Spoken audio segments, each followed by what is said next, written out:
craziest from either of these teams. Yeah. I think this one's actually conceptually very interesting. Nigma, you know, yesterday their drafts didn't quite pan out for them, but they did a creative approach, things that they believed in. PARIVISION's been doing the same, but something has, you know, been a little bit more successful. But it's both teams bringing creative drafts, and, you know, Darkseer versus Razor mid is the latest version of that. Yeah, I'm very excited to see how it's going to kind of pan out.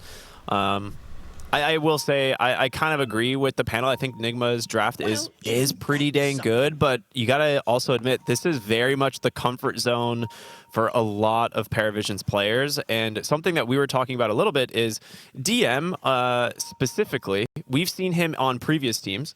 He's perfectly fine being left completely alone in his lane, and we've seen him do it a lot on Centaur specifically. This was something they would draft on Entity. It was like a Monkey King support, and he'd just leave the lane. You know, you'd be like, all right, DM, you got this. I'll go do other stuff around the map. And they've got the Tinker, which kind of works with that same type of idea. Like, he'll be in lane to start, and then we'll probably say Tinker back off, start jungling, stacking, and taking advantage of this kind of big bully in this off lane. Now, I guess the big question is, can he get away with that in this matchup? I think so. I don't think 9 class will leave right away. I think you'll be in the lane together to start. You'll get a couple levels. And then, like you said, we're going to see 9 class play real greedy. He plays very creative stuff or very greedy styles. He puts it to good use. So that's why DM, he's willing to put up with it, being left alone a lot. I think he actually likes it. I think we've talked about it in the interviews. He likes these different styles, so he's not always doing the same 2v2. Yeah. For now, they're going for a creep block, even using the Centaur Stomp. So the first creep wave should go under tower unless Monkey King can try to hold it out. But with Tinker there, he's going to be forced to bring it under immediately. It's a nice way to put the pressure in. Like, Monkey King, not super strong level 1. He's gone the Boundless Strike to try and secure CS, so you're not really threatened by the Jingu. And then you'll have the lane in a really good spot. And, I mean, that's exactly what you want if you're going to be trying to leave the Centaur here. Yeah, you can't jungle without March of the Machines yet, though, so we will see him hang around for a bit, fighting GH here a little with the laser. Yeah. Can't use it until the Arcane Curse ends. There you go. Blocks the camp, though. That's exactly what he's aiming for. His hard camp's still there, so they have the ability to pull the classic Monkey King bug. I feel like this is one. Yeah, I feel like this one's just existed for so long, but just a quick restart or reconnect on the game should usually fix it. Dude, this mid lane, Sumail versus no one. This is like a throwback to the old days. It is. And then actually, he's playing Darkseer mid. Yeah, what's up with that? Throwback on the matchup, but fresh new take on the heroes for sure. That's cool stuff. Dire's courier has been killed. As for the top lane here, we've got the Sand King and the Tusk up against the PA and Jakiro. I feel like this lane should go very well for PARIVISION. I'm a little bit curious to see how they can try and handle it. You were saying, you know, typically in lanes like this, especially with Tusk, you just don't play the lane, right? You start dragging, try to keep yourself some distance away. Actually, bottom lane, 9 class, caught from the Blood Grenade, does have the blind though, and with that, Jingu will reset for DM. That puts Ghost in a rough spot, has to back away. But another nice curse here onto the Tinker. A lot of damage from both of these like duos. Yeah, and the scary thing for the Monkey King, it's the Monkey King versus Centaur that is going to dictate how that ends up. You need the Jingu, land the Boundless, heal up. If you don't get that, your regen's honestly pretty slow. March of the Machines will help a little bit, but Centaur's natural regen is way better. So when you kind of take these trades without giving the Jingu, I think over time that will favor PARIVISION. But you'll always have to respect Monkey King because as soon as he gets it right, he's just straight back to full health. Noob. Yeah. Taking a lot of damage there. Commits the full combo, even the Blood Grenade, getting as much damage as they can. And good Ice Shards from Omar will trap them inside that Sandstorm for quite some time, and it will just be first blood going the way of Nigma Galaxy, just able to punish the Jakiro. Very nicely done. I think they felt pressured to really get something out of that with the Dust commitment, but that fast Burrow Strike brought him straight under the tower. That extra bonus armor, bonus regen, keeping him alive. You always got to respect those. So, Jakiro, tanky support, but can't spend that much time in the Sandstorm. Yeah. That was good stuff. That was a really good response there from Omar. Ghost getting a Jingu stack there while DM grabs himself a Lotus. So see how this goes. 9 class, potentially in some trouble. DM should be able to bail him out here with a stomp if needed. That was so fast. I don't know if that was coincidence, but I feel like GH saw the starting animation for March of the Machines and immediately hit him with the Arcane Curse to get the bonus value. I'm going to believe that was fully intended and complete skill from GH. As some people like to say here, I believe it was a soul read. He heard it coming. He saw it coming. I believe it. Yeah. So here's where the mid lane probably starts getting a little bit easier for Sumail, right? We were saying you don't really want to actually play into the Razor, so you're just going to sit behind the tower, cut, and then just surge away, go play in the jungle a little bit, and then just bounce back and forth. The first, you know, levels 1 through 3, going to be a little bit rough, but he's actually stabilized, and it should be okay from here on out. Bottom lane, rotation in from Ducalis, going to try and just punish GH, and they get the kill. Tinker low, but he's fine. Great rotation in from this Jakiro. Ghost did not want to risk. You can get that silencer kill, but then you're out of position versus that Centaur. Or not the silencer, the Tinker. Then you're out of position versus Centaur and Jakiro. That's pretty scary. Sumail just going to surge away. This is why he's gone 0-3-2. You obviously don't have Vacuum, so you're not making these aggressive plays, which is going to affect them here. You're going to wish you had Vacuum? Well, we'll see. I mean, if he has that Ion Shell plus the damage coming in from that tag team, no one's just going to burn. What a great rotation in from Omar once again. Kill actually goes to the silencer, so a little bit of brain drain there for GH, but huge punish in the mid lane. 9 class is like, yes, exactly as planned. No one right now is thinking back to that interview. Is like, why is 9 class in my lane farming again? What? I'm always the support on this team. Yeah, and so you kind of are when you have this Tinker. We see it all the time. Tinkers pass a lot of the people on the net worth, even though you're a support. And 9 class especially is going to play that way. And we've seen him do the Ags build. A lot of support Tinkers don't do that, but when you have a position 4 Tinker, it's something you'll see a little bit more. It's like Holy Lock at first. Yeah, that I you feel like kinda it's not decide. too bad versus this lineup. Another surge into the mid lane. 9 class still here. A lot of damage coming in from this March, and a turnaround there from the tag team. A quick punish from PARIVISION. Sumail's going to be just fine, but they'll think twice before doing that again. No one. You know what? His interview, a lot more relevant now that we think about it. He's just, get out of here. This is my lane, baby. I love this. Oh, good stuff. Thank you, production, for that one. The funny thing, I bet he's not even talking to Nigma. He's like, oh, get out of here. He's talking to his support. Yeah. Like, get out of here. He's like, Ducalis, 9 class, I'm tired of this being your lane. Ducalis like, I'm helping him. I'm dual breathing. He's like, no, just leave. Just leave. Wow. That's good stuff. That's good stuff. I love that. Now 9 class gonna maybe follow GH around a little bit. The 6-minute rune, what was that? An Arcane, I think? Yeah, Arcane rune for Razor.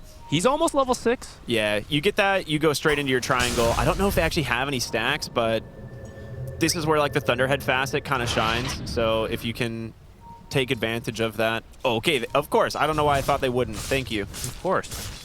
The thing is, though, those are 9 class. Those are 9 class. Those are not for. My apologies. Those are not for no one. I don't know what I was thinking. Sumail cleaning up some stuff here in the jungle. Now, what do you think he's going to go for? The last time he played this Darkseer mid, you might expect some wacky right-click build, but he actually just played like an off-laner. Yeah. From the mid lane, extra farm, faster auras. This time he got that Sand King. I mean, Sand King can be played mid, and he could do a more aggressive, damage-oriented build. So, curious how they want to split. Potentially both going auras, or one guy's going damage. Yeah, so that's what I actually kind of was wondering to see the item builds, because Sand King is a pretty high damage offlaner, and I think there's certain heroes that in the mid lane that we see flexed kind of don't bring a ton of damage, so you can make up for it with certain offlane picks. Sand King, I feel like, is one of them traditionally. He's got a Vanguard queued up into a Halberd, would be my guess, so it's not a very high damage opener, so I'm hoping to see something maybe a little bit more aggressive out of Sumail's build to kick things off. And then maybe they change, they do, a role switch in a way. Top side, though, Satanic going to be able to blink away, but the chase continues. 4 heroes in the top side of the map here as Sumail will run him down. Stampede, not enough to get him away, especially with the Surge in play here.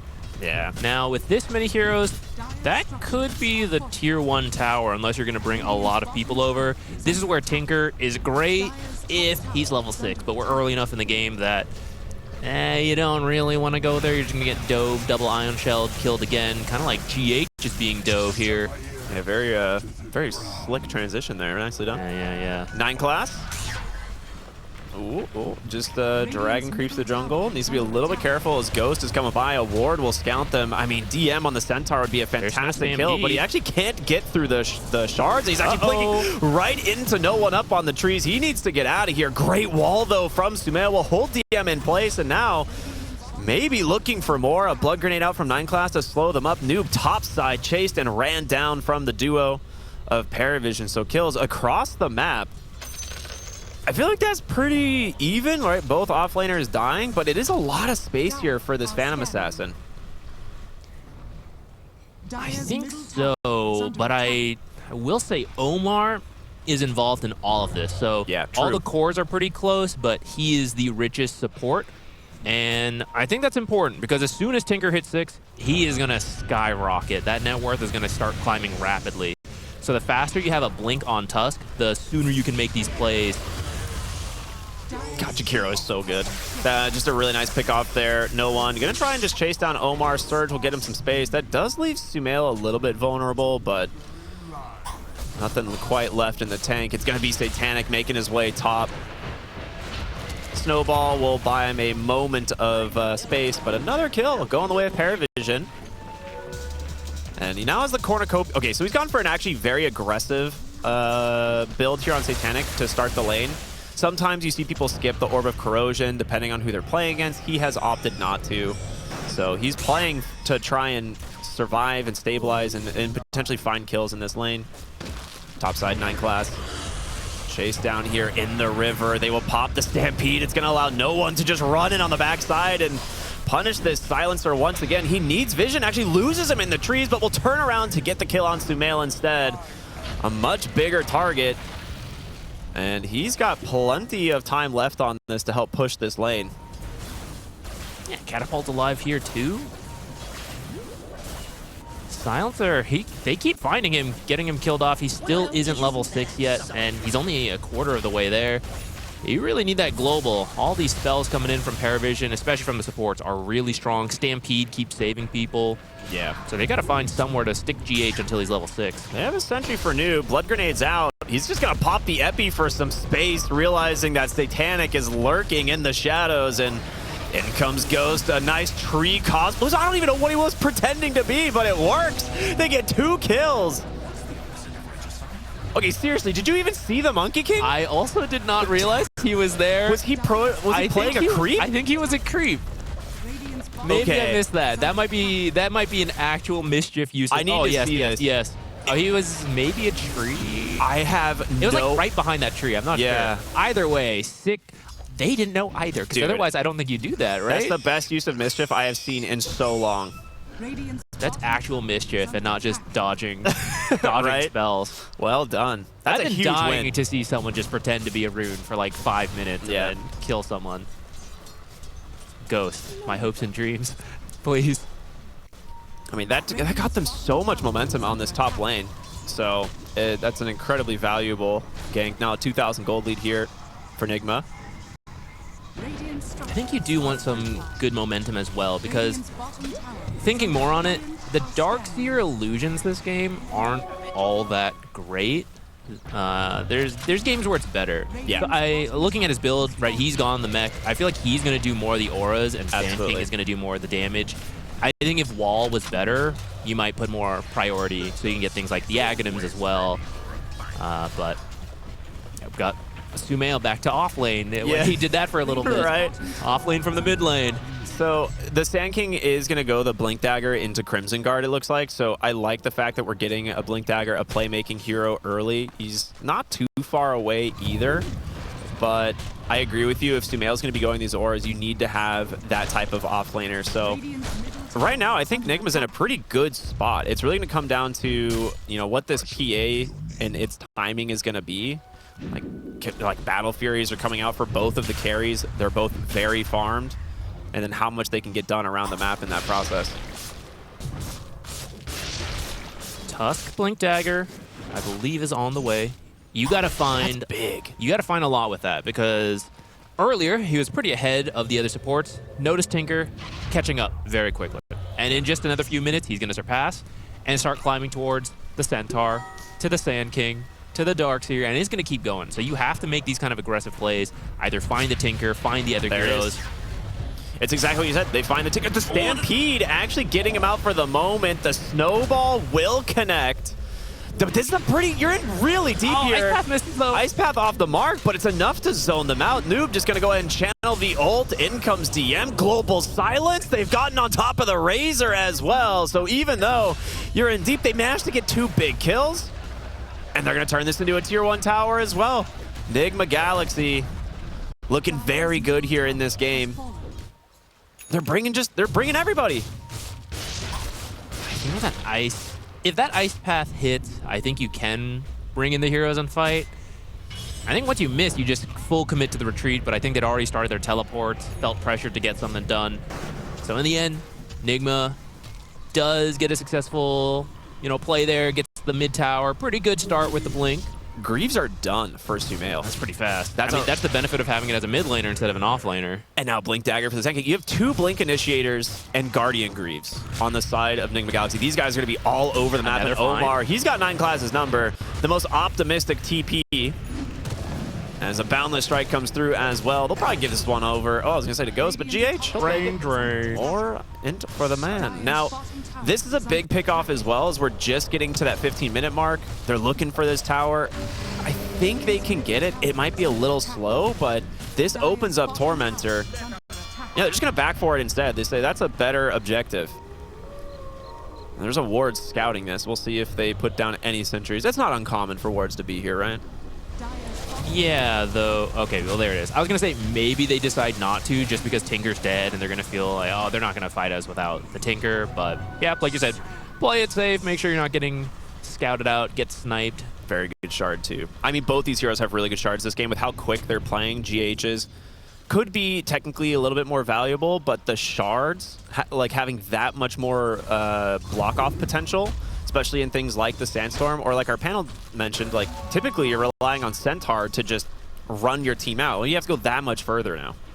Yeah, especially the Razor wants to be a very fast hero. Yeah. So I mean, he's going to get out faster than other heroes would, but it is a bit more time, and that might be just enough to break the link.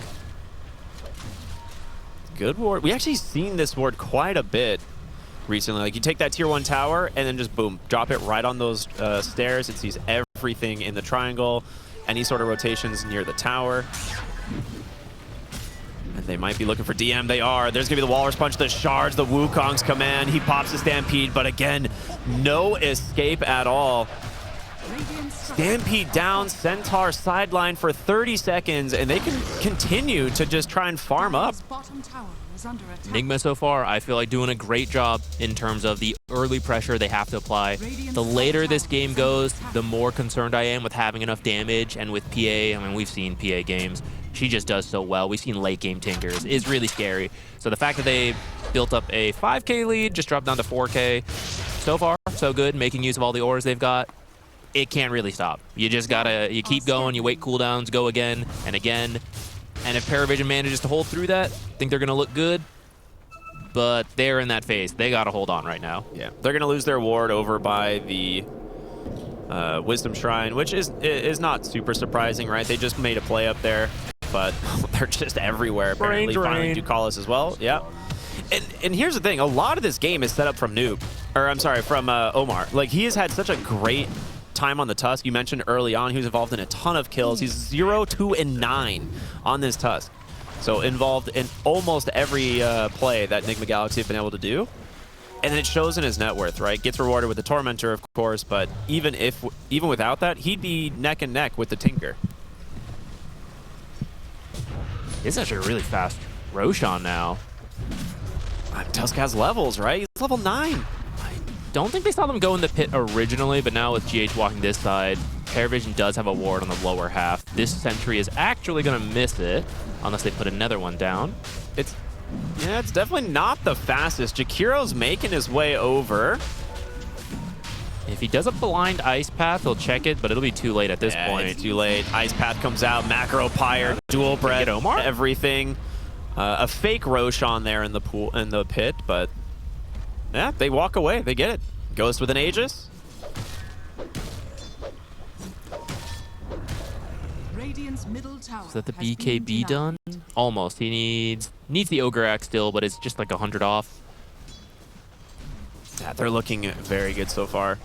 And this Aegis will give him quite a window to play aggressively on the Monkey King as well. So he has good backup already, right? With the Tusk, with the Global Silence, the Greaves, everything from the Darkseer. I would really like to see Nigma Galaxy stay on PARIVISION's side of the map, right? Yeah. And as we're looking at no one right there. I gotta say this Darkseer pick really worked out. I feel the impact of the Darkseer, how much he's doing around the map. Razor, you really picked that hero to win the lane and do well. He was doing okay, but ever since then, it's been a pretty quiet time. Whereas the Darkseer is like, yeah, let's go. I got that Greaves, got more auras. Just go. BKB's really quickly for both of the carries this game, realizing that they're going to need to get active. Kind of more of a response from PARIVISION, right? They're like, all right, they're going to keep running at us. We need to be able to fight. So BKB coming out soon. 9 class, getting found in the trees here. Great snowball to dive on in. And, well, you've lost your Tinker. Typically what we see, Tinker gets to defend towers, usually pretty easily, right? And that's kind of one of the benefits of the hero. You're not getting that opportunity this game. There's 2 Blink Initiators just running for you and a Monkey King. Yeah, and the trees, even Surge, we could say. Yeah. So, yeah, the Tinker impact really has been feeling lacking this game. The fact that Tusk is above him, I know he got a free shard, but even then, you typically see Tinkers well above that. So, what was that, his, I think, third death. Okay. And that's pretty rough, right? You farm so efficiently. Every hero hates dying, but it feels the worst on Tinker. That was true with core Tinker, and it's also true with support Tinker. This is a big rune, actually. An amplify damage here, you could catch Nigma off guard, even though they have all of these auras. Like Crimson Guard is done. But if they happen to get the opening on the right hero, which, well, they've got their hands onto the Darkseer, looking for GH on the backside, but a great epicenter does come through. They're healing through a lot of it, but yeah, they take down Female Noob, trying to hobble his way through this fight, but the chase continuing. Ghost Scepter buying some space, and a really nice Wukong's command. The Stampede is gonna make enough space for them to get out, but you've left the Razor here inside of this Wukong. He's dead, but now in comes 9 class Ghost. Trapped here, does have this Aegis for 2 more minutes, but I don't know if PARIVISION want to chase. They will. Satanic just goes right on in. Omar with another nice blink into that Walrus Punch, but a nice cleave instead. 9 class trying to keep him topped off, and Ghost, he has a BK, or no BKB. He can't do anything. It's going to be PARIVISION walking away with a huge win here. The amplify damage doing exactly what they need as they chase for more, potentially. No, they'll give it up. And that is the best thing you could have asked for on the side of PARIVISION. Darkseer built all the auras, so the fact that you're able to take him out at the very start of the fight, you lose all that extra value that would help you tank up. Oh, oh no. Sometimes that's how it be. Great plays from PARIVISION finding that fight. It's still an even game, right? But you know, you were hoping to get a little bit more done with that Aegis. I mean, that's the thing. Sometimes it really just comes down to taking the right fight. And when you get that amplify damage onto your PA, she has the BKB. I mean, everything goes PARIVISION's way there. Yeah, I'm very patient from Satanic, right? Waits out the abilities. Eventually decides to go back in, and it was kind of dicey. Like, do you commit on that Monkey King? And he's like, yeah, I can do it. I got the amplify. Just heal me, 9 class. Actually support me. Yeah. They're like, yeah, we'll support Satanic. No, no one. You're on your own, buddy. Just get in there, buddy. And no one was the one going in first, dying, tanking everything. Yep. Smoked up here from Nigma. They're gonna try and bring the action back here. Like we said, it's all about finding the right fight. They're pinging no one. He has a BKB if he happens to see this, and he, I think, figures something is up. Jump here across into the Walrus Punch as well. Can he get the BKB off? He does. Into the Stampede. They're going to try and turn and punish this. There's the global silence. The Greaves is out. Satanic stuck here in the middle by himself. Big Ice Path and Macro Pyre on top of them. DM looking for the stop. Ghost forced a BKB to dodge this one out, but who chases who now?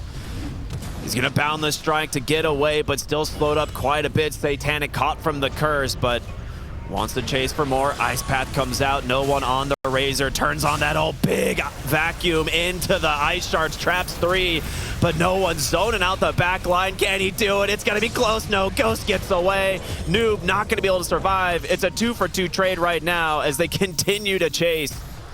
PARIVISION feeling strong, but a nice 4-staff TP out from the silencer. The scan will not find Sumail. So Radiant's middle tower is under attack. I'm kind of impressed Nigma managed to balance it out. I thought that Stampede did so much work because so much of the damage from Nigma comes from being in the Wukongs, being near the Epi, the Ion Shells, and they're just stampeding out of there. But PARIVISION chased a little bit far and got a little bit split up. It is still a 2-for-2 trade, so I think both teams going to feel okay about that. But you don't want to initiate on Stampede or on Centaur, but maybe you need to take him out because otherwise these Stampedes are doing so much in these fights for PARIVISION. Homie just finished up a Crimson Guard, so not the easiest hero to bring down. They don't really have the damage, like the burst damage there for the Centaur. The Wukong's command now heavily mitigated. And outside of like the Epicenter and the Ion Shell burns, I mean, it is a lot of health you have to get through to bring this Centaur down. So a tall order, right? He's got the pipe and Guardian, or the pipe and the Crimson Guard. He's not an easy target. So I like that DM is the one here on the front line pretty much always. And you've got this Tinker behind him. You got this Jakiro as well to just Ice Path you. And it looks like they're going to make the attempt once more here. There's the global, the Walrus Punch this time. DM gets vacuumed in as well. They will finally bring him down. Surely the barriers? How much can they get away with? Satanic is in. They get the kill, but no one wants the chase. He's not going to get the option, and now the chase back the other way. No one kiting out the Monkey King, but a Boundless Strike finishes him off, stuck inside the shards. 4 dead on PARIVISION. Nigma finally get it done. So this time we see the value of the global in these early fights, where Stampede's a great spell. Tinker with all his heals in the March, great spells. If you can cast them, the global comes out as they jump in. PARIVISION, they start walking in as that global hits, so they all get baited in. You get the vacuum on 2. Look at that damage from the Monkey King. It's when everyone gets brought to you and trapped in the vacuum, the ice shards, life becomes very easy for the Monkey King. Yeah, absolutely. All right.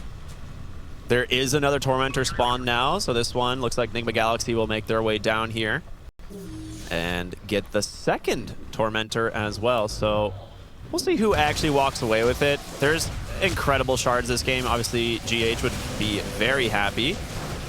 And he does get it. All right. Where's he at? He's at 12 brain drain stacks already. So as long as you start surviving through these fights, you're really going to steal intelligence. Not the smartest heroes on the opponent team. You calling them dumb? I might be. They certainly don't have the brain Silencer has.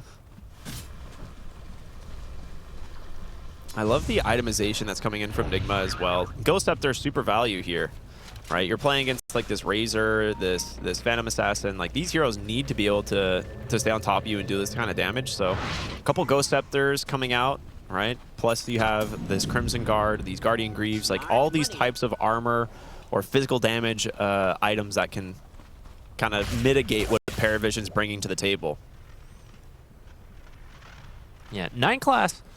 I thought maybe he'll do a greedier build. I think with the rough start he had, he's just trying to match the auras that Nigma has, so he's going for the Greaves, which will help versus the Silencer a lot. Because some of these fights that aren't going their way is because he's having to sit the whole time like, oh, hold on, guys, you know, I'll save you in a moment. The Greaves, you'll be able to remove that silence a lot faster. Still got to wait through the reverberating silence, but that's much shorter if you're dispelling right away. It's also just a little bit of good healing to throw in, too. Like, if they initiate onto the Centaur, you're like, all right, well, we're at least getting a heal out. The reverberating is going to end, and then you can start throwing in, you know, the defense matrix, the different repair bots, all of his spells. I wonder if he's going to actually try and pick up Warp Flare sometime soon, but Top side, Ducalis. Nice wave cut into the TP. Yeah, they do not manage to find him.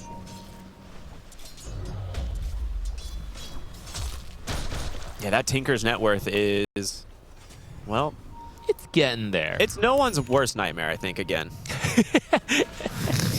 It's just his reality. He didn't even say, it was like, oh, I hate when this happens. He's like, it happens. It's every game. This is my life. Oh, man. He is building tanky on the Razor. That is kind of one of the things, right? Is the nature of this hero. The longer you survive in these fights, the more damage you're going to do.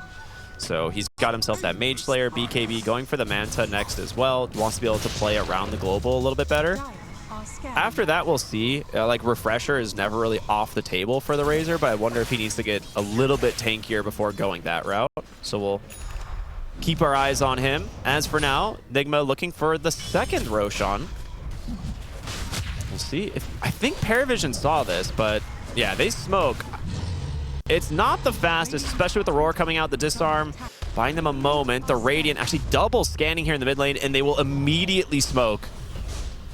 Noob's just channeling that epicenter. DM just goes right into the pit, doesn't find him. He gets the Blade Mail off. Ice Path is out. Sumail looking for the vacuum targets, but there's no one. Not quite enough there. Ghost goes in really aggressive. Starts to get low, but he gets the Wukongs off. They've got that global size to buy some space, but no one's on top of this Monkey King. Just burning him down inside the Macro Pyre as well. DM goes in, gets a great stun as well. Snowball buying them some time, but Satanic waiting on the outside. The Nullifier reveal comes out. They've gotten the Sand King. Omar trying to run away, but 9 class gives the vision they need as they dance from one to the next. PARIVISION, a very good fight here, hunting for the Silencer now in the trees. Will they find him? He's heading to the north, but instead, they're back in the Roche pit. Satanic, a bigger victory here for him is that Aegis. And we're back on top here for PARIVISION. In that fight, the carries were both split from their team. Satanic trying to jump the backline of Nigma, Monkey King trying to jump the backline of PARIVISION. But that Crimson Guard from Centaur, along with the fact that you're stealing damage on the Razor, that was better for them. They are actually able to kill the Monkey King, whereas the Nigma backline is just running away from Satanic. Yeah. So as soon as that Monkey King ends up falling, Satanic, he's got, oh yeah, it's a low cooldown Blink Strike. I'm back in. I'm going to jump wherever. So you need to be able to enable your carries to do the damage. And with Stampede, I feel like it's a little easier for PARIVISION we're seeing in a lot of these fights, unless the global comes out and stops it. Like, it's been one fight where Nigma really got the combo they wanted, but many of these other fights feel easier for PARIVISION. Yeah, I completely agree. We have the Aghanim Scepter done on the Sand King, which is a pretty big item, but it really comes into effect with the 20 talent. So he's still got a little bit to go. Not exactly where he'd want to be. Whereas 9 class now past the Sand King and the Razor, soon to be the Centaur, as he's, there it is, the Aghanim Scepter queued up, and he's not that far away. Omar will find him with the Euls. Ducalis is here, though. Might be able to bail him out. The Glimmer Cape, they found him. Global Silence as well, but it allows the Tinker to get the Blink. There is no way he survives this. Into the other heroes of Nigma Galaxy, a Vacuum will stop the TP out, and 9 class will join the Jakiro in the grave. Very good 2 kills from the side of Nigma Galaxy. What else can you get out of this? Just push bottom a little further. It's a great find. I think PARIVISION is just going to avoid them until they're back up, which I think is worth it because you've got the Aegis on the PA, right? But you don't want to push without your support, so now you're just having to wait around for them. So a good find from Nigma. Satanic's finished up that Satanic, his namesake, Nice. so he's very happy to have that. Got a Sanj and Yasha queued up afterward. Not a super typical late game item, but status resist is definitely valuable. Sumail really struggling here against this Nullifier. DM with a Stampede, the Stomp comes out. He cannot escape. Beautiful catch there from the side of PARIVISION, as no one will find himself an Arcane Rune as well. Okay, so he is going to go the Satanic on the Razor. I like this a lot. I was going to say, I think he needs one more tank item before considering a Refresher. So this is a great option. And you just want to live, right? You want to stay on top of the Monkey King, so the tankier you are, the lifesteal, the Crimson Guard, everything helping you out. defense matrix. You take out the Monkey King, you have Pipe, you have BKB, suddenly all the damage from the rest of the Nigma heroes is really not impressive. Yeah. At least while those abilities, the items are active.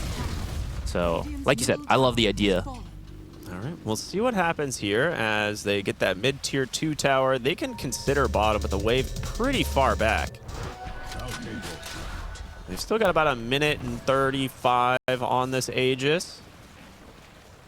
Doesn't look like we're going to be seeing a high ground push with this. As Satanic looking to farm towards his next item. I don't think you have to. We've been saying it feels easier the later in the game you go for PARIVISION. So Your team just can get more out of the map at all times, right? You have like the Tinker. That's the thing with the Tinker, 100%. So even if you're even now here at 30 minutes, if this were to go to like 45, your Tinker is going to make up any sort of net worth advantage, you know, if you were behind.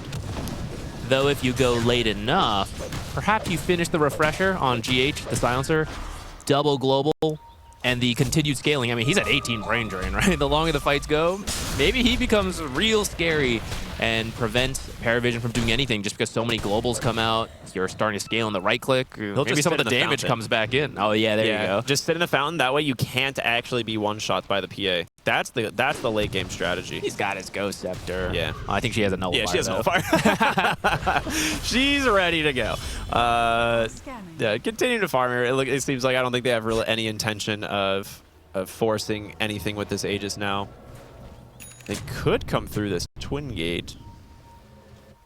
Yeah, we know that the next Tormentor will be up in just a little over a minute, right? I think they grabbed it at like 26-ish. Would be nice for PARIVISION to start picking up some of those. They might be content to just keep farming, though, get the 25 on Phantom Assassin. Certainly seems that way. She's finishing her MKB. It's going to finish actually before the Butterfly does. Yeah, he's actually way closer. Radiant's top tower is under I mean, it's one of those things that you definitely want to pick up some sort of like evasion pierce on the Monkey King, and now he's gonna kind of force the same thing out of the. Ooh, this is an aggressive take here. Omar, he will grab the Wisdom Shrine. Will he get out? Great global. Omar's safe. I mean, is globaling for that worth it? Are we gonna see PARIVISION try to get aggressive now? I think you try to force something. I don't think you're pushing high ground. So you can maybe take a tier 2. Yeah, right? That's something, right? They are. Or maybe you just take slowly moving bottom. Tormentor. You know, no global. It's a good objective still. Okay. Yeah, they're all coming down here. Tinker has the Ags now. Looking for the E-Blade. He's also surpassed no one. Yeah.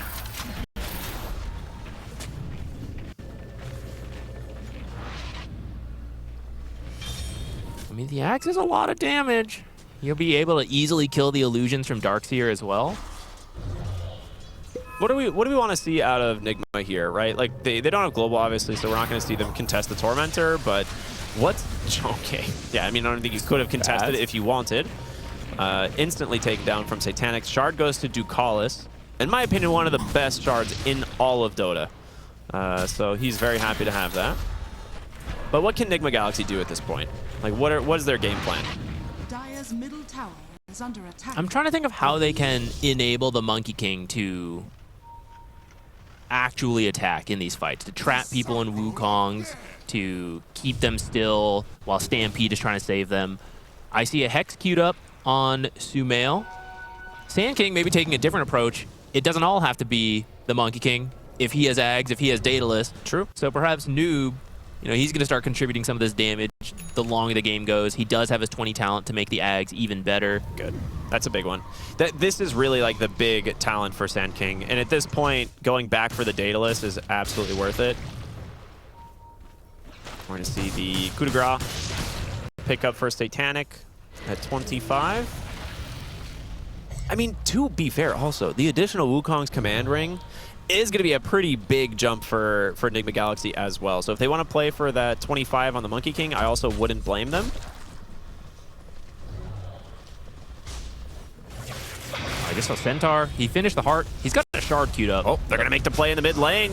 They have the global to respond. Ice Path came out, but yeah, there is so much damage to lock him down. DM hits the dust for almost 80 seconds. But PARIVISION maybe want to turn back with a fight of their own. Satanic going to clear up some creeps here. Okay, that Centaur didn't look tanky at all.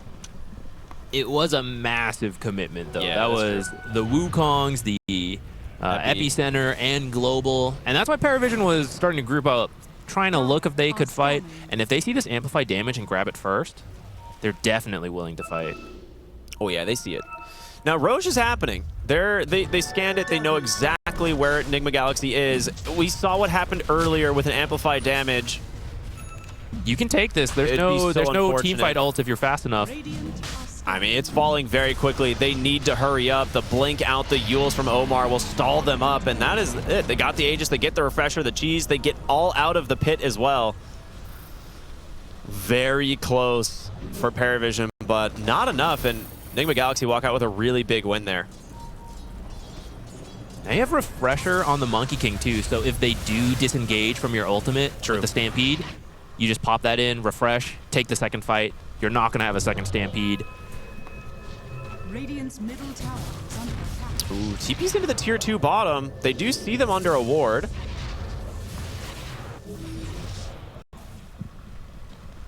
You don't have your Sand King, though. He actually TP'd mid, so you got to be a little bit careful. And there is a ward here from PARIVISION.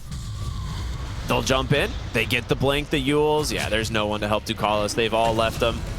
Okay. It doesn't even land on the ground. I mean, Jakira's not bad. The Ice Path has been very annoying for them. There's a lot of melee heroes who just have to walk in, so the persisting stun on the ground, the Macro Pyre, very annoying. They're going to smoke up, see if they can find another fight while he's dead, at least force a support buyback, start getting some economic damage in. These like staggering deaths from PARIVISION are massively costing them, right? At first with DM, they end up getting Roche off of it. Now they find the Jakiro, and they're just going to smoke up again, look for another pick. If they find it, you might be losing more than your mid tower. Do they want to place a ward here behind the tower? There's going to be a TB coming in from the Centaur. Now, Noob just going to channel the ultimate. No one actually sees him. They get the stomp, the turnaround, but there's the vacuum, the global. They've pinned down PARIVISION next to the tower, and they cannot get out. The Ogre Seal will buy him a little bit of space. No one gets the Satanic off, trying to survive, but he's still dead anyway. There's going to be the Stampede, a buyback in a huge Ice Path and Macro Pyre. But a jump out from Ghost into the second Wukongs, and they get the Phantom Assassin. This is everything they wanted on Nigma Galaxy. It costs you a buyback, but 2 massive kills here against PARIVISION. I'm pretty surprised PARIVISION took that fight. I think just finding Noob channeling Epicenter behind the trees is plenty, and you just back out so that you don't die under that tower. They start that fight. Jakiro is still respawning. If you have all 5, maybe you can, but in the end, you lose 2 heroes. You might be forced to buy back on the PA because they're going to banner here. They even have the catapult. Okay, actually, the lasering of the immune creeps that chains to the hero is kind of funny. March spam. I mean, this is why the banner is so important, right? Otherwise, it's impossible to push into Tinker and Jakiro, but they give it up. They're just sending it. Yeah, I guess without ultimates, they're too scared to push further. All right, and there's a Basher now completed for Ghost, almost to the Abyssal Blade. I mean, that was the strength of the Aegis, right? We saw that there. It paid off. Now, whether or not they can continue this momentum, we'll see, right? Because they are getting to a couple really big timings. That's the Refresher for your Silencer, so you will have double global. Radiant's top tower is under attack. And Omar has still played an insanely good game here on the Tusk. Yeah, he's getting to a Lotus as well. So now you can drop that on your Monkey King when he's going in. You don't have to worry so much about the link. Oh gosh, the Dire scan on top of 4 heroes. Like, yeah, there might be someone over here. Wisdom Shrine for the Tusk. And there's your Abyssal Blade. All right. Can the Phantom Assassin do it at this point? Like, does she have the burst damage to actually carry this in the late game? Because I feel like that 25 on the Monkey King is pretty scary. It is scary, but I did see him get killed Right. with Yeah, the it's Aegis true. pretty quickly, right? And he even respawned. He almost died again. Like, PARIVISION actually, it was kind of close, but he did manage to boundless strike out. And then, benefit of Wukong's Faithful, the ult stays and still does more damage.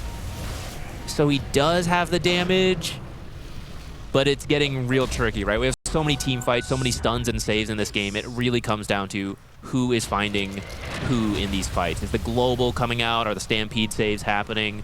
I wonder if he's getting an Ags eventually, because that could be another way you save someone. Jump in, cart them, drag them out of the Wukongs.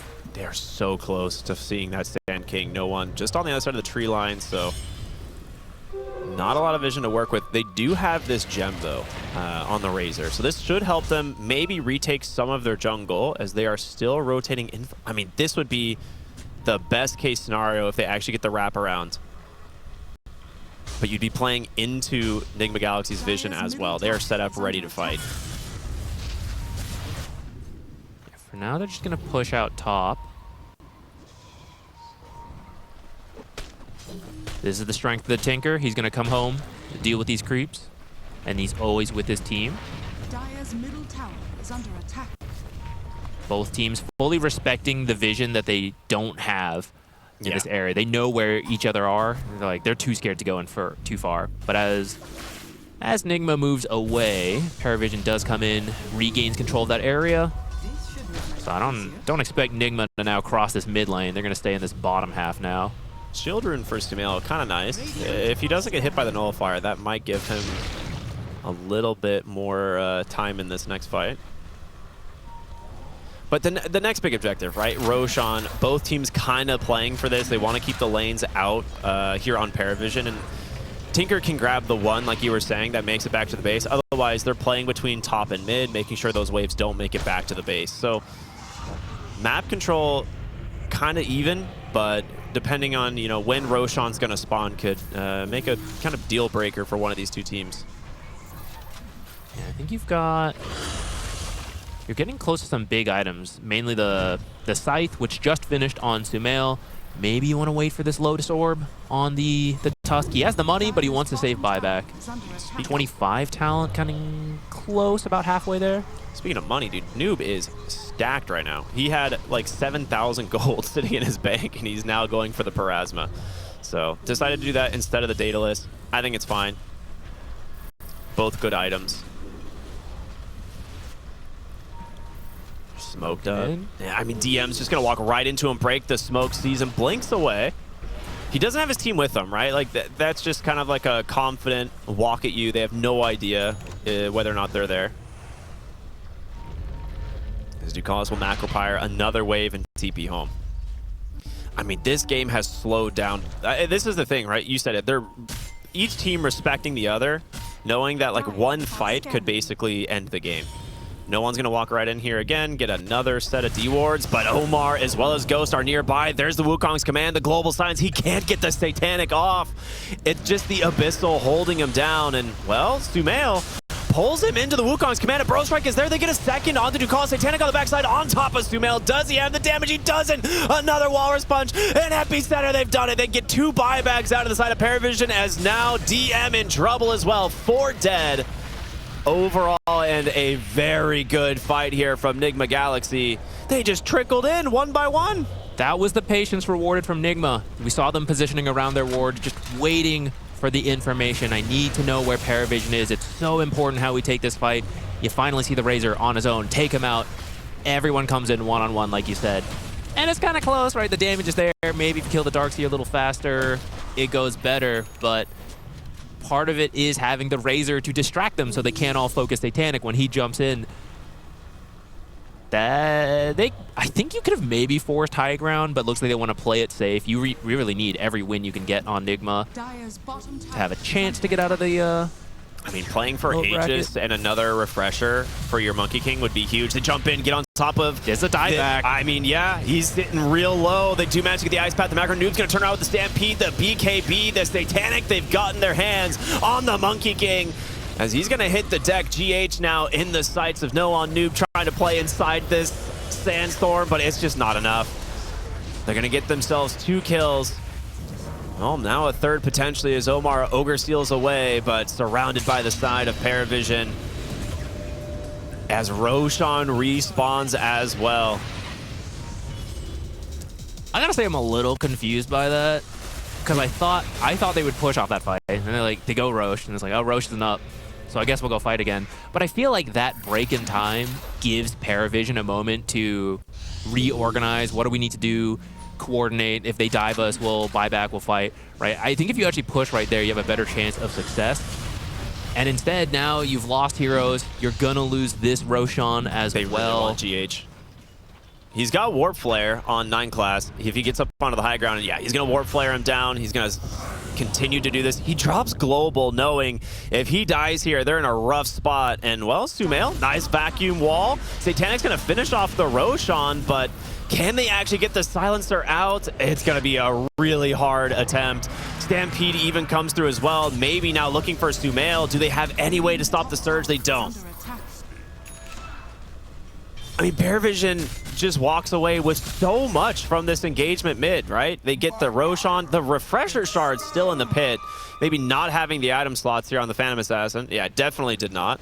So someone hopefully going to go back and pick that up. Looks like no one is on his way. Either no one or DM. Both are pretty good this game. I mean, Razor refresher hitting It's a classic. 25 as well. Like, this hero will do so much work if he doesn't die right away. That's true. I just like the idea of Stampede countering the Global and Wukongs going both ways. But you're right, maybe you don't even need to disengage if you've just got double BKB, double Satanic just sit in there. I mean, we're back to dead even. Wasn't Nigma Galaxy up like almost 12, 13, It's a very 14,000? back and forth game. I feel like this game has been neck and neck the whole time. With Aegis, you still have to be careful. Yeah. Because they used a lot of buybacks on PARIVISION. right? Yeah. So any hero dying, that's kind of the end of the game. We're at the stage of the game where even supports do a lot of damage to the towers. So you have to be very careful. You are stronger with the Aegis, but if you lose the wrong hero in a pickoff, you're pretty much forced to sit in base and wait for them to respawn. Yeah, Tinker has buyback, but Jakiro and Razor's down for another 4 minutes. Radiant's bottom tower has fallen. It's going to be a while. So maybe this will be a little bit of a map control Aegis. I would like them to try and get a lane of Rax out of it, but You wait to the very end Yeah. of Aegis if you're going to try that. That Yeah. way you get as much time as possible for buybacks to come back up. exactly. We're going to see Nigma try and actually force the objective, knowing that any kill right now for them is a big deal. So, Yeah, they may have lost Roche, but they didn't get forced to buy back. yeah. Sneaking in here. Noob does have They that have a shield ward. rune as well. The one that got them the Razor kill earlier, removed now. Okay, they scanned this. Who's going to try and break this is the question. They're actually coming in from the top side. DM will break this. There's the Walrus Punch. Global silences out into a huge epicenter. They get on top of the Phantom Assassin as well. DM does not survive. Just gets popped by the Sand King, but now it's time for no one. Pops his first ult. Pops the second Global, though. He gets the Satanic off. Can he survive the Monkey King? He's doing a lot of Satanic. Just chops through the backside. The Burrow Strike gets them. 2 diebacks onto PARIVISION as the Tinker kind of zoning out these whole other side of this team. 9 class, he's the real carry. What is going on here? He's done so much. It's an ultra kill for Satanic. I cannot believe that just happened. You start that fight taking out the Centaur and the Aegis just instantly, but 9 class was not there at the start. He wasn't trapped in the Wukong, so he gets to join in and just starts spamming down his Aghanim's, lowering everyone for PA with the second life to start jumping from target to target to finish the job. It took them so long to kill the Razor as well, right? Like the double BKB, double Eye of the Storm, the Satanics. Like he did a lot of work in that Wukong's. And like being able to survive as long as he did, it just gave, like you said, 9 class so much space to kind of do whatever he wanted. And yeah. You have a Tinker problem now. 3rd on the net worth. Here we go. Okay, I'm glad we get to see this. The PA just gets popped as the Centaur dies, which is kind of funny. We see 9 class enter the top at the top left there it there. is. Just 2 lasers. I think the 3rd one's come in once the global ends. Yeah, and you're committing so much just to kill the Razor, right? And it just allows Satanic to come right over and finish the job. It's the distraction we talked about, why he needed to finish the Satanic, why he just needed to be strong, and try to link the Monkey King to force Monkey King to either run or to just spend time on the Razor. Who knew support Razor would be this good? know. You know? Like, I just didn't expect it. Kuro actually might have known that. Kuro did. All right, another amplified damage for the Phantom Assassin. I think the third or fourth we've seen this game for this hero, so she's very happy now.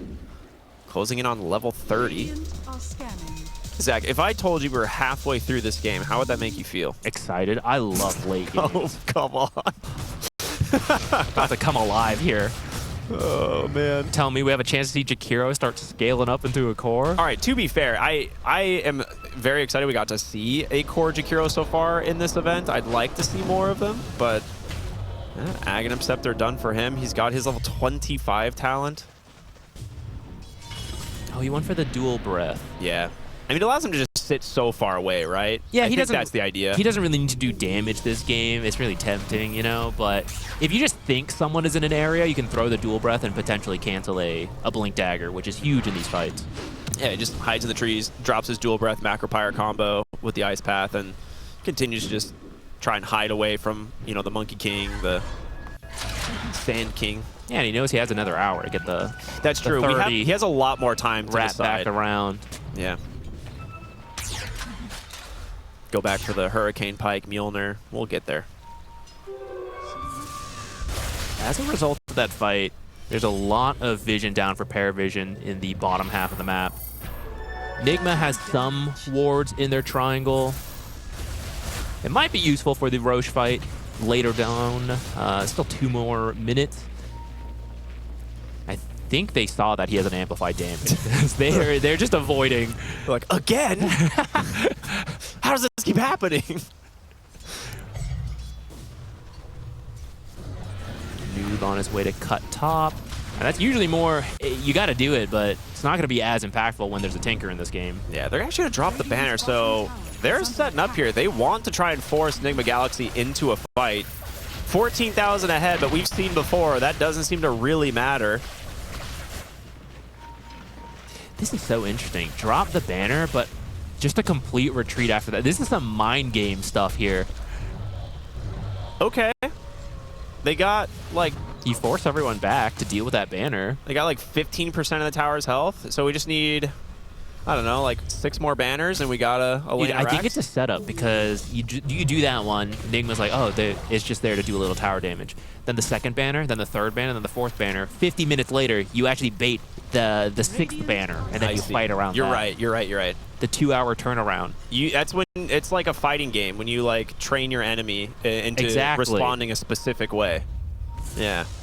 PARIVISION has learned, though. This is the move that Nigma has made twice before and found some pretty solid fights in this area. 9 class, what a quick blink from him. They know exactly what's up, and the wraparound is coming. DM, will he find it? He gets the stomp onto 2. They do manage to get the PKPs off, trying to get inside this fight. There's the Wukongs and Noob with the epicenter, doing a lot of work, but can they bail out the Razor with the Stampede? He doesn't get the refresher off, but he does have a buyback. He's coming into this fight once again, as DM just chasing down GH. The Tinker as well, toying with some of these heroes. It's super split here. Ghost stuck inside the Macropyre, has that refresher. Oh, he doesn't get the Balance Strike. He didn't toggle. He's dead with no buyback. And 9 class finds Omar once again. Will he chase onto the high ground? Is 9 class that greedy? He absolutely will. The Warp Flare looking for another. He gets 2 buybacks out of this and will just walk out of the base. PARIVISION, have they... Okay, this is insane positioning from 9 class, but it's working. Initiating Tinker. He's got a BKB, right? He can actually respond. They know there's no globals. There's going to be a huge vacuum into this epicenter, but do they have the damage to finish it off? Satanic going to try and keep himself alive. A Walrus Punch, it's not enough. Nigma crumbling on their own high ground, and PARIVISION have finally done it at 57 minutes. No lanes of barracks. Who cares? Go straight tier 4s and end the game. What a way to start the day. absolute ridiculous performance from both of these teams, but PARIVISION's the ones to walk away here with the victory at 57 minutes. 33-34.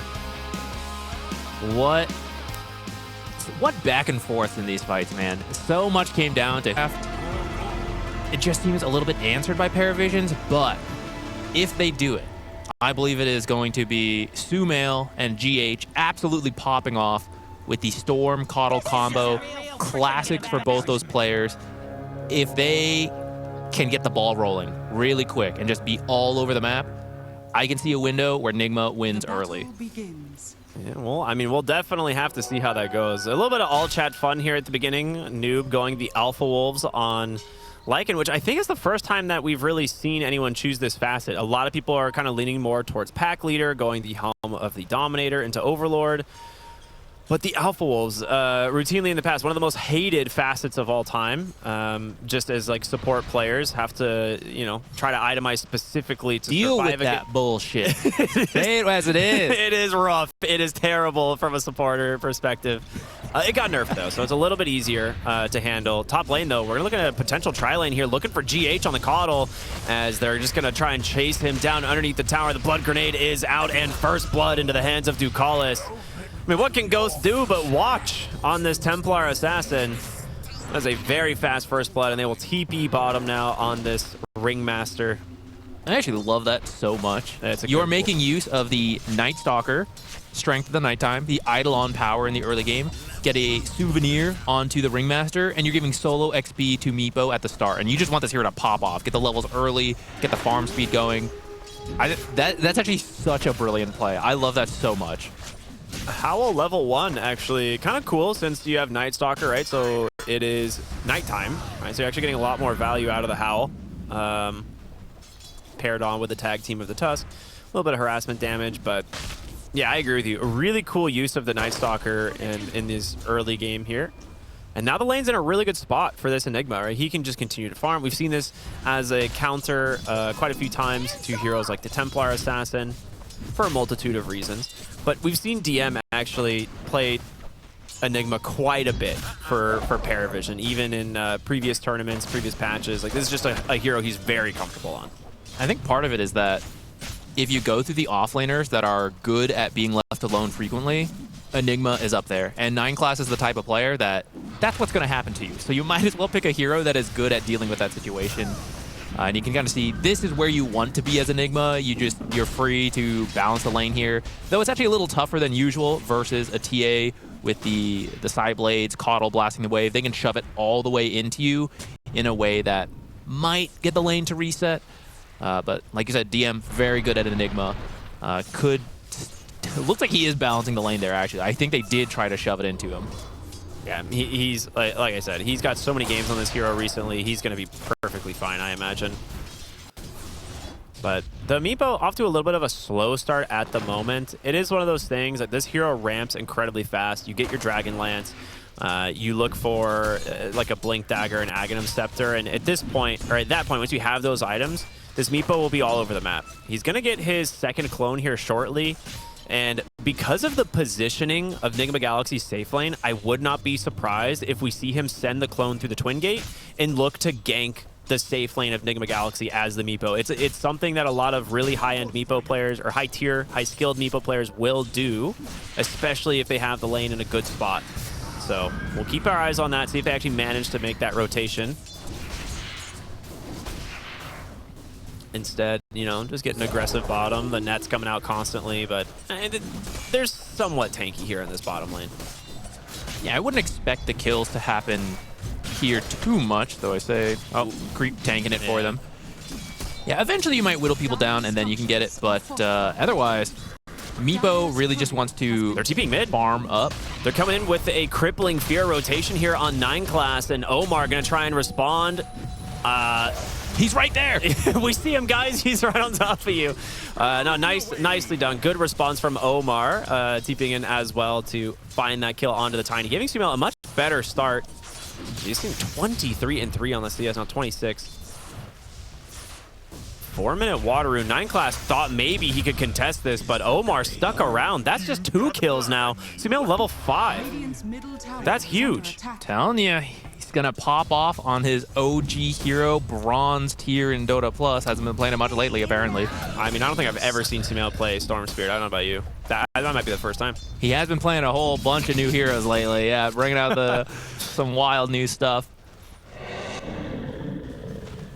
No, I thought Ringmaster took he must have changed at the last second to Sideshow Secrets. Yeah. This got played some games last night, and panel and casters were not a fan. They like the Carney Classics a lot more. Strongman Tonic, really good. I think I generally agree. I'm trying to look at this to see. Okay, wait. You can kill the wolves with a weighted pie, can't you? Yeah, actually, maybe that is the funny thing. You could just like one-shot one of the Alpha Wolves with a weighted pie. I mean, it's not the best way to use it, but if you're about to die, I feel like maybe that's an option for sure.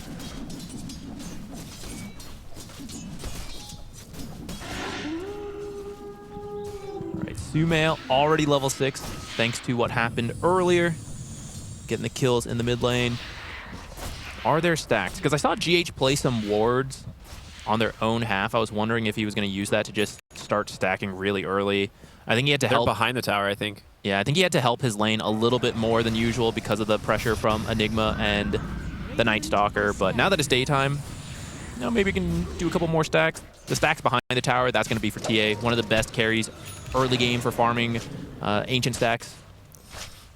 Now they're looking to play really aggressive here for this 6-minute power rune, right? This can make or break a Storm game sometimes. Finding like an amplify damage, an arcane, or a regen gives them a lot of potential. Pushback, it's just an invis, but no one will still get the bottle on this. I'm not sure if you've been keeping your eyes on your minimap, but Meepo has snuck his clone into the trees on the right side here, waiting for that Wisdom Shrine. So we'll see what he ends up doing with this. And meanwhile, Ghost in the top lane, taking a lot of damage from the Eidolons. Is that a drums already done on GH? Or was that... Okay, no, those were the Enigma. Okay, yeah. For some reason, I thought it was GH, but yeah, they back away. They're good. Tanic has actually decided to send his Meepo through the Twin Gate now. They have a ward here now, so they're going to see this. I wish this rotation would have come out earlier, but there's a ward that's going to scout this now. So Satanic, I don't think he's going to find much out of this. Yeah, and Ghost actually, he's just going to play it real safe, falls back to go do the stack that Coddle made earlier, and he's just going to leave GH to blast out the wave and hold it in the meantime. You do have Catapult here. If they can keep it alive with these Eidolons, maybe they get some tower damage, but yeah, the Wisdom Shrines don't look like they're going to be contested from either team, so we'll just split those 1 and 1. Well, I guess we haven't really talked about it this game, but the panel mentioned it. It's probably a little bit obvious to the viewers at this point. The Coddle Storm, it's been such an impactful combo in this tournament. It usually has a pretty good win rate, but we'll see, you know, whether or not they can kind of set Sumail up for success here. They do actually manage to finish off the tower. Wow. Meanwhile, mid lane, no one. Might be chasing Omar. Not really any spells left in the tank, though, so the test should be just fine. They haven't been able to find anything with the Storm since the early mid lane fight. It does ramp up once Keeper also has level 6, but I don't think you can wait that long.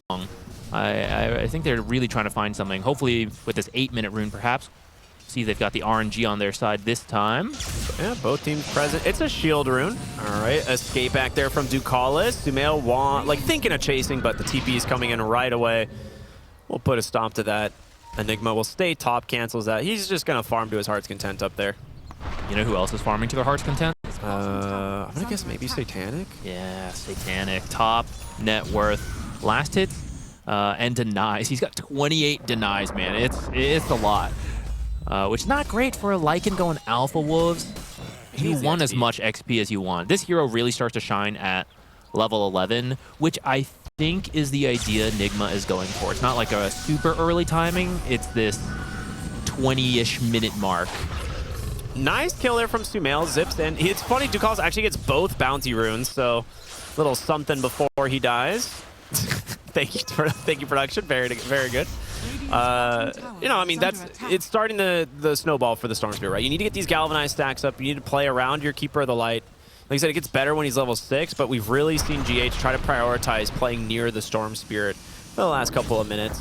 I also like that after that kill, he is farming the enemy's half of the map because you want to take as much as you can away from this Meepo, which is not easy to do. But you have someone like the Coddle to hold the mid wave. Shouldn't lose that easily when he just keeps using Illuminate here. And they're trying to get him his level 6 so that he'll have recall for the Storm.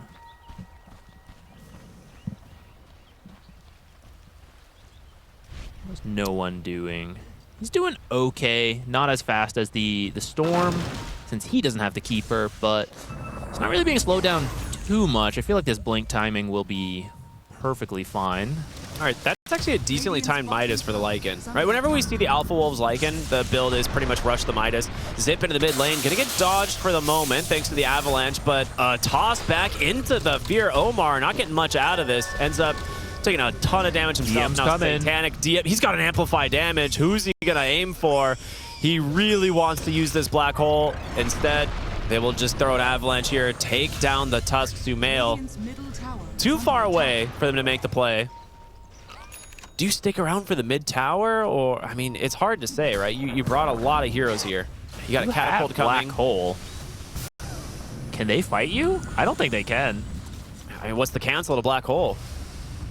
Tusk, snowball. That's I mean, that's it, right? Unless you like zip over him with the vortex. Yeah, which I don't know if you quite have enough mana. Like you could do it, and then I think you're stuck there. Avalanche toss back here from no one. They have found the Keeper of the Light. That is a big kill. The D push onto the tower. I mean, that's he's the only hero that can reliably do this. So yeah, that mid tier 1 tower, PARIVISION, gonna get the objective they're looking for in 9 class now that it is nighttime. He's gonna take advantage of this bonus night vision. He is rushing Nullifier. That is a very bold first item.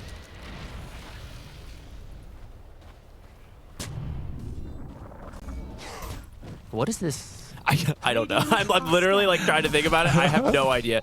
It's 9 class, dude. I don't question his ideas. He just comes up with something. Is it like a preemptive counter to the Force Staffs and Ghost Scepters and Glimmers that you know are going to come out as the Night Stalker runs at you? Yeah. He's like, yeah, I mean, if they can't Force Staff away, maybe it's good enough. Like, Storm Spirit doesn't want to have to get like a BKB that early or something. I'm not going to think too much into it for now. I'm trying to use my small brain so much right now, but... Classic NA. I don't know. We'll see it. He'll show me later. Yeah, I mean, right now, 9 class might be biting off more than they can chew, but pops the Dark Ascension. He's going to get the haste on no one. The Avalanche toss and the roots in from the Meepo into the Wheel of Wonder. They take down Sumail, now looking for Omar in 9 class. Flying through the skies, hunting for more, trying to give that vision to no one. He's got that haste running. And if they find GH, they will toss in the Night Stalker. The slow is more than enough as well. Ghost behind the tower. I don't think they want to make that much. Unicycle! That's the first time we've really seen it do anything. Did it do anything? He landed in Impalement Arts. Are you blind? Are you watching the match? Wait, are you watching the game? Famous words from Aposhka. That moment right there is going to lead to the downfall of Nigma this game. That unicycle drive-by right there.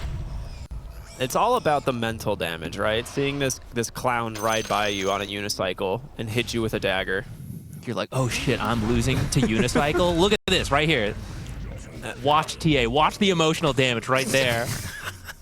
Refraction's down. It's over. Dude, this... All right. I mean... Even if the other facet is better, you gotta give credit to the fact that this one's much funnier. And I think there's an aspect of Dota where funny is pretty good.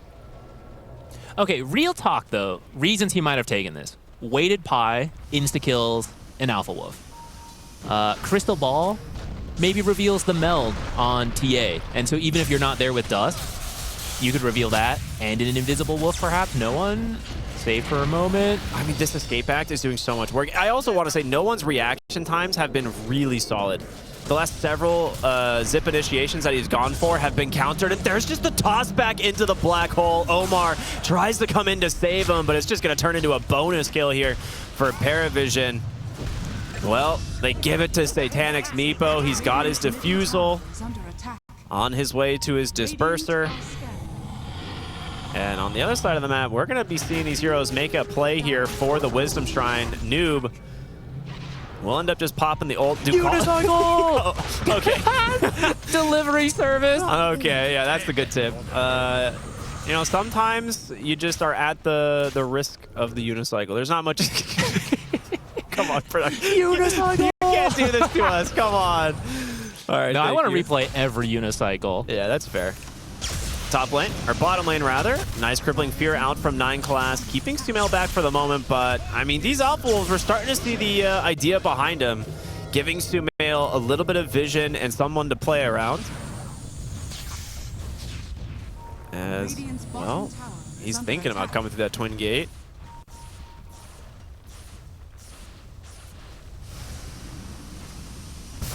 They don't have Black Hole. They're really strong around Black Hole in this early game without it. I don't know how much you want to fight, but they're keeping a Meepo nearby, maybe thinking about it. Yeah, I mean, you've got Dark Ascension too. I mean, if you can actually find the heroes with Dark Ascension and then go in with like your tiny Avatos, like he's got his Blink Dagger, right? So that's a big part of it. And then your Meepo comes in. Unfortunately for them, it is going to be switching to daytime, so they are going to move through the twin gate here, but Satanic tries to get out on his Meepo, actually can't do it. Avalanche toss, in comes the other Meepos, the Wheel of Wonder as well into the Fear. It's a beautiful combination here from PARIVISION as they get on top of the Templar Assassin. 9 class, given all the vision that they need. 3 dead, and what a response, and so quickly. Like 9 class made, he dies to the Alpha Wolf. I'm like trying to talk up 9 class and he just ticks down there, but he did what he needed to do. Dealing with that bullshit. It is a rough time for support players against Alpha Wolves. Not only do they win the fight, but they get the Tormentor. That was what they were aiming for. Like you said, no one's reaction times have been really fast. So they're trying to go through that twin gate, get over to the Tormentor, and the Alpha Wolves are watching it. And that's why Nigma thought they're going to be split up. We can try to find a fight. But you find the Meepo, who's able to instantly bring over the other Meepos, and then the Avalanche combo. And unfortunately, the heroes that hadn't made it through the twin gate were all the AoE combo heroes besides the Enigma. And so they're able to just chain stun while everyone comes back over and take an easy fight from there. And like you said, get the Tormentor after that. Who did that go to? Ringmaster. It's actually not bad this game. The miss chance against a TA, a Lycan, even Storm Spirit to some degree. It works. It's pretty solid. Yeah. I mean, and any more vision advantage for your team is always better, right? You've got the Night Stalker advantage. You have Meepo clones scouting stuff out as well. Like you can have a lot of different opportunities to play around. 6,000 gold ahead all of a sudden, and it is Meepo far and above everybody else as the Disperser is now done. The idea typically, it's a dispel for yourself, but you can also use it on one of your other clones. You can use it on allies. It's just a really good tool for his kit. As the Enigma actually goes for an early Ghost Scepter and a Force Staff. I like this a lot. I mean, a lot of it is going to be keeping teammates alive from the zip in and the Alpha Wolves. A lot of people underestimate the amount of mana used by Storm Spirit to start a zip. That there's like an upfront cost to it. So even a Force Staff, sure, he can follow you, but it uses more and more mana. So the more Force Staffs, the more Glimmers, Ghost Scepters, you waste Storm Spirit's time, and it forces him to zip more and more. And even with a Keeper of the Light giving so much mana, there's still a limit to that at some point in any given fight. Absolutely. So I like the idea. I mean, so far the team fights have been going quite well for them. A 7K lead. I mean, this is where Meepo just thrives. He's farming all over the map. Well, almost farming a hero, but GH managed to get away. They actually see them under a ward, and they are ready to cut them off under the back of this smoke. 9 class will pop the ult, gets the silence onto both of them. Ducalis, they try to force staff him away, but the fear will send him right back in. Sumail will zip on out of this one, but he doesn't have the range, and finally Satanic gets his original target of the Keeper of the Light. That being said, they actually kill no one on the other side of the map. I think in the triangle, I'm not really sure, but I mean, you take those, that's a big kill for Ghost. Still, I think losing the Storm might be a little bit more painful, especially because that means there's going to be another unicycle charge potentially. Ah, I see. But in particular, the Meepo. You want Meepo to accelerate as much as possible, so Well, I mean, I guess the same is true for TA. But you got 2 kills, right? Mathematically. I think Ghost is super reliant. Okay, so here's the replay. Thank you, production. Yeah, he just walked right up onto a trap. TA and Tusk. Like, these are just too much damage. You're not getting away from this one. So He just stands and accepts support Tiny. I mean, what can you do? Yeah. I'm so glad to... I'm ready to just basically follow this bit for eternity at this point. Like, no one is just a support player. That was such a mid-player answer. I'm not top priority for my team. I'm support. I'm garbage now. I'm dirt. Can you, like, every time you die, it's like, it's all right, I'm support. It's fine. It's no big deal. Though in his case, it's particularly true. 9 class is such a greedy position for a player. The Roche attempt being stalled out here. We'll see if they can actually finish this off. They've got some good vision here from the traps, the smoke. Out from both teams. No one, if he finds a great target to open this one up, it'd be a little bit too scary. They're going to head up onto the high ground. There is a ward that will scout them out, but it's nighttime now. 9 class has no Dark Ascension, but does at least have the bonus vision, and a Ghost Scepter will buy him a little bit of time here against these Alpha Wolves. It's a bait, right? Surely. All right, he'll be able to get away. Good force staff. So, I mean, this stops the Roche. It heads all the way to top, right? And now the positioning favors PARIVISION massively, as they also find themselves a regen rune to denying that to the Storm. Can Nigma even contest this in time, or is it too late? I think it's too hard. Once Enigma is in position, it's too scary. You still don't have answers to it. They're coming in. Try. Good use of the crystal ball. The Alpha Wolves are here. They just get cleaned up once again here from the Tiny. Even the Spotlight is out. Dark Ascension from 9 class just to say, like, I dare you guys try and contest this. They see everything that they're doing. The Ice Shards. Again, maybe just a stalling tactic is Satanic. He's going to TP out on one, but they find themselves the Lycan. And it's going to be another kill for the side of PARIVISION. Omar, caught from the slow of the tree toss, has a crippling fear here on 9 class. Another toss. It's just too much. He cannot escape. The vision advantage from PARIVISION is too much. No one's even got GH on the Coddle. Looking for the toss back here onto the Night Stalker. They've done it. 3 dead as, you know, Meepo casually farming once again all over the map. Yeah, I know you don't want to give the first Roche to Meepo, but I'm really not sure how you approach that I don't think fight you can in any way. And then the fact that Lycan gets caught, and you're like, I try to help him, then the Tusk gets caught, and then the Coddle gets caught. Now that's just, you know, snowball 1 by 1, can't get away, which, to be fair, is the strength of the Night Stalker, giving such vision, being so fast. You're able to keep finding these targets, but I appreciate them trying to steal it when it was still daytime in the bottom. They had to get it during daytime. Yeah, once that happens, I think you just got to split the map, farm efficiently while they take the Aegis. The Spotlight actually kind of cool at dealing with the Alpha Wolves as well, like giving, you know, potentially just that little bit of evasion. I think no one's about to find Noob again. Ooh, that's a nice kill. If he can get the toss back, he's really trying. Impalement Art's off the mark, but the toss into the fear. And there's no real... Weighted pie! Finally, we see the weighted pie. Satanic finishing up the tower here, has his Aghanim Scepter completed. This is what he was farming for. This is the timing of the Meepo. He has an Aegis for 3.5 minutes. He's got Ags now on his way to his Shard and his Blink Dagger. This guy's going to be playing really aggressive. Yeah.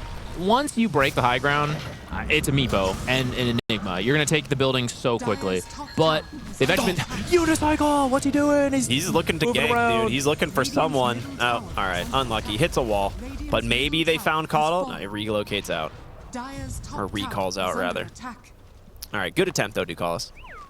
Oh. Unicycle! First, Spotlight to focus in on the Unicycle. Then he goes. Look at him. Ducalis really is the star of the show here.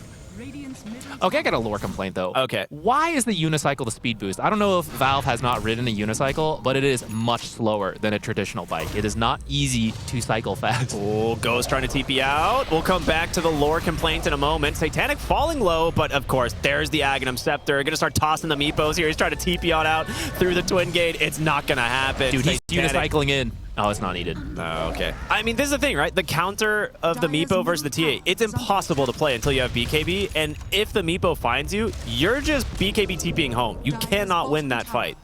So this is, again, why this 24-pick Meepo for PARIVISION just works so dang well. Yeah, you had to be ahead of the Meepo, which I think they started okay. Uh-oh. Noob. I mean, that is not going to get you out of the constant nets. Even comes the Storm Spirit. Satanic is completely alone here on the top side, trying to run his one Meepo away. Does he have... No one else is near, actually. I mean, he doesn't even have the Ags ult, but he's still really strong. Maybe he just doesn't care. Can he actually find any of these kills, though? Yeah, those are close. They're finally getting in range. Noob comes in, or no one comes in, gets the Avalanche, the toss onto the Storm Spirit. They drop the Black Hole as well. Yeah, why not? Getting 2 kills onto the Meepo, borderline impossible. GH scouted out as well as they try to hobble their way back into the base, but it's just not enough. I mean, PARIVISION is just absolutely dominant right now. Night Stalker should be able to blink away. He does with the end of the escape act. Nicely done. You get the Aegis. It kind of shows, sure, you've got the damage to kill Meepo if it's all of you versus just the Meepo, but as soon as the other heroes are there, you got escape back saves, you got so much crowd control in the Avalanche toss, Black Hole, silences, dealing with some alpha wolves right there. Oh my gosh. Yeah, I mean, clearly PARIVISION's having a good time in this game. They're having, it just seems like a breeze for them at the moment. Satanic at least revealed under that TA trap, so they will see him come. But he just blinks. That's his reveal right now. Gets right on top of the Tusk, takes care of him with ease. Now Sumail able to dodge the second net, but Ghost, very nice blink to safety. He's got his eyes set on the Lycan, of course, but a great Avalanche toss. Sumail and GH trying to do what they can here, bring down this Nigma, but doesn't matter. The real problem is this Satanic, as he just destroys your Templar Assassin, and Sumail can't do it alone. The damage just isn't there, and he's not done. He sends the Meepos into the base. He's right on top of the Storm Spirit pushbacks, but the roots continue. The buyback from the Templar Assassin, will that be enough to save him? If not, Satanic will die, finally. But the message sent, baby. You are safe nowhere. Now unicycle on him. Oh, all right. Okay, maybe a little bit too far here, PARIVISION. They've got the Tiny. Now I'll turn around onto Ducalis, the weighted buy for space. No unicycle. No though. unicycle. He's probably dead here. TP. No Hold way. up. Not No dead. way. Less dead. Dude, the original unicycle escape. The TP. All right. Oops. Guys, we don't actually have any of the barracks yet. Perhaps the fountain's a little too far. 25 minutes into the game, you know, diving them to their fountain. I mean, it really is about sending a message, I think, and message received from Nigma, it would seem. I think the message that there's hope. Yeah, what is the message, I guess? They're going to dive too far again, guys, and we're going to have a chance. We're going to get back into this. I mean, from here, you wanted to get in front of this Meepo, build a quick lead, play really fast with Storm, kind of missed that window. Absolutely. Now, you got to drag the game out. They're going to start with a Tormentor, get the shards for Tusk, so that's helpful. You just got to keep dragging this game out, cut waves, stall, illuminate, spam, everything as much as possible until we go ultra late, where Meepo kind of drops off. I mean, TA's not a traditional carry, so... I just don't... Like, the thing is like, TA's BKB still doesn't save her. Like, because of the Enigma. Well, it's like because of Nigma, but you also just don't win the fight against the Meepos. Like, he will always have more items than you. And he just lifesteals so much. It's really rough. Top side here, smoke out from Nigma, looking for an opening. They have to blink to safety. They actually get their hands onto the Templar Assassin. They don't even need a black hole. Ghost is dead. There's Sumail. They find it in the root onto the Tusk, toss him to his death. There is nothing that Nigma Galaxy can do here. Maybe he blinks away. But for how long? Nah, tree toss. They don't get the kill. All right, Omar escapes, but oh my gosh, they got the 2 kills they wanted. TA and Storm sidelined. And that's a dieback on your Templar Assassin. She's dead for a while. I mean, even if you had buyback, it's just another economic blow. You're falling farther and farther behind this Meepo. He's got an extra item, about to be 2 items over you. I mean, they're just moving in. Like, the window is closing quickly. I think if you lose one more fight, it's just over. Yeah, I don't think Satanic's gonna make the same mistake twice of diving into the fountain to kill Storm Spirit. I mean, he might if he has an Aegis, but you know, because then you just run your one Meepo, you know, that respawns like further away, and you dive with the others. But right now, back. oh, that, you know, you reload in, but What a great fear from 9 Class. Gets on top of the Storm Spirit as well. There's just nothing. I just don't see what Nigma Galaxy can do here. They're just trying to survive playing around this Caudal Storm, but there's just so much lockdown and so many different ways to handle him. The Satanic will clean up this lane of barracks. And no one continuing to fish here on this Tiny, looking for anyone to Avatos. Your TA is coming up in 3 seconds. Can you make a play with her is the question, I guess. You have to. I mean, you got to. Can you, like you said? I don't know. There's no black hole, but I'm really not sure you have the damage to kill Meepo anymore. You got to wait for everyone. You'll fight for your last barracks. The tier 2 is actually still up, so if PARIVISION wants to back out now. Hold on. Wrap around. Satanic gets a net here on the noob. He's going to pop the BKB, look for something, but DM's got a Ghost Scepter. I mean, what is your Wolf doing? Like, he's just running around, confused on what he can even accomplish. He's backing off. What can you do? And now it's nighttime. You have full vision advantage now thanks to the Night Stalker. I mean, this is the most kind of difficult situation we've seen Nigma Galaxy in, I think, so far in this tournament. Game 1, incredibly close, but 9 Class stalking his prey here in the top side. As Meepo will just send one of his clones up here. Knows that they have the catch. 9 Class. Unicycling on the way. Unicycle's coming through. Do call it. He doesn't even get a chance to offer any assistance. It's just Satanic. These heroes are just food for the Meepo at this point. He has almost 10,000 gold in front of the Templar Assassin. Omar smoked. I mean, maybe he's just trying to get a deep ward or cut a lane. I'm guessing he's trying to cut a lane. You have to. You'd have to just cut creeps. You got to drag this out like 30 more minutes, and then the game just gets crazy. And you just hope. Oh, that was close. I thought maybe you'd recall people in, like, try to take that fight. Oh, they're still looking for anyone else down here. No, Satanic actually looking for a lane of barracks, and he gets it. Next Roche is up. It is scouted by... Oh, no, that's an Eidolon. I thought it was an Alpha Wolf. All right, they know. They're going to head back, get the next Roche. This way you can go into the fountain again, but not be punished for it. Yeah, like I think that's the main thing. Keep the main Meepo on the objectives while you feed the rest into the fountain, again, to continue sending that message. I honestly feel like that should be the game plan from PARIVISION. As you unicycle directly in. The drive-by once again. All right, Aegis. Obviously a big objective. Nigma Galaxy cannot afford to just give this up for free. So they're going to smoke up, head their way over. The Alpha Wolves looking to do some work. The Dark Ascension, we saw them try to make this attempt earlier. The Will-O-Wisp is there, instantly cleaned up from the Meepo. The Storm zips to his death. The Black Hole committed. They've got him. He's going to buy back into this game. He's going to have a BKB, but Omar buys himself some time here with the Snowball. Ghost going to put in a lot of damage here, but he's got to run. The Wheel of Wonders zoning them out. In comes Sumail. Satanic's going to pop that ultimate, try and keep himself alive. The BKB bailing Sumail out again, but they've got their target. Once again, it's Ghost on the Templar Assassin, and the Crippling Fear is up, holding the Storm in place. He needs to run. He's going to get a little bit of space, but Omar with the blink out. Nigma Galaxy, just a full retreat, but how many times can they do this? Ducalis toying with Noob here on the other side as Satanic will jump on over with his Meepo, join the fight, take down this Lycan once again. I mean, this is 5 dead. You get a buyback out of the Storm Spirit, but yeah, I mean, Ducalis coming out with the all chat here. They felt very confident, clearly, just from the draft. I think PARIVISION was completely in their comfort zone. They have very flexible drafts. They're willing to play weird stuff. If you get too caught up in that, they'll actually play completely meta things. You know, Night Stalker for Ringmaster, getting more popular. Actually getting a win for the